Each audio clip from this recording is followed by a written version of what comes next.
देश की आज़ादी की लड़ाई में विश्व प्रसिद्ध इस्लामिक संस्था दारुल उलूम देवबंद ने अहम भूमिका निभाई। मौलाना महमूदुल हसन ने रेशमी रुमाल तहरीक चलाकर आज़ादी की लड़ाई को नई धार दी। इस आंदोलन में आज़ादी के मत वाले फिरंगियों की नज़र से बचाकर गुप्त योजनाओं का संदेश रेशमी रुमाल पर लिखकर आदान प्रदान करते थे। देश को स्वतंत्र कराने में दारुल उलूम के उलेमा ने जो कुर्बानियां दी उसको शायद ही कभी भुलाया जा सके। शेखुल हिंद की इन्हीं खिदमात को देखते हुए भारत सरकार द्वारा उनकी तहरीक पर डाक टिकट भी जारी किया गया।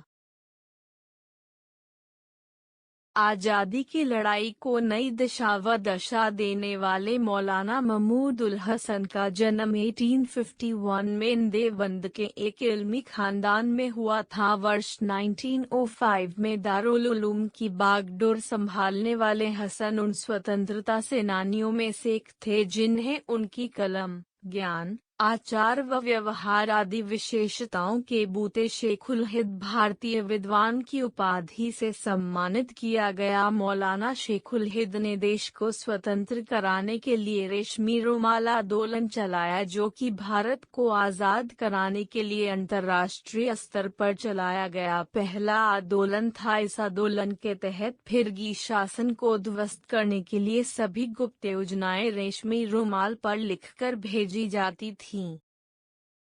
वर्ष 1916 में रेशमी रुमाल आंदोलन चरमोत्कर्ष पर था। इस आंदोलन से अपनी हुकूमत की नींव को ढहता देख फिरंगियों ने शेखुल हिंद, मौलाना महमूद हसन को उनके साथियों मौलाना उजैर गुल, हकीम नुसरत हुसैन व मौलाना वहीद अहमद सहित गिरफ्तार कर लिया तथा रोम सागर के माल्टा टापू के जंगी कैद खानों में डलवा दिया, जहां शेखुल हिंद व उनके साथियों ने 4 साल तक जेल की पीड़ा झेली। सजा भुगतने के बाद शेखुल हिंद हिंदुस्तान पहुंचे तथा महात्मा गांधी से मिलकर आज़ादी की लड़ाई को नया आयाम दिया, जिसके चलते शेखुल हिंद की आज़ादी की तहरीक रेशमी रुमाल आंदोलन के नाम से 2013 में दिल्ली के विज्ञान भवन में राष्ट्रपति द्वारा डाक टिकट जारी किया गया था। डंडा अंग्रेजों को पसीना दिलाने वाले शेखुल हिंद को उनके साथियों उजैर गुल,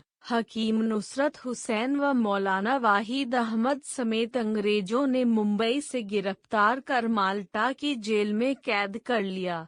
दिल में जगी आज़ादी की मशाल माल्टा की ठंड में भी कम नहीं हुई।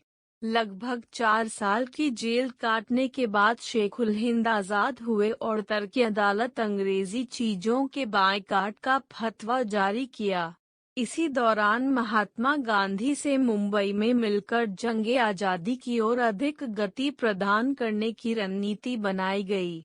देश के लिए लाख परेशानियां उठाने वाले सच्चे सिपाही शेखुल हिंद ने 30 नवंबर 1920 को दिल्ली में अपने जीवन की आखिरी सांस ली। शेखुल हिंद के पार्थिव शरीर को ट्रेन द्वारा देवबंद लाया गया और मशहूर कासमी कब्रिस्तान में लाखों नमाखों ने उन्हें सपुर्दे खाक किया था।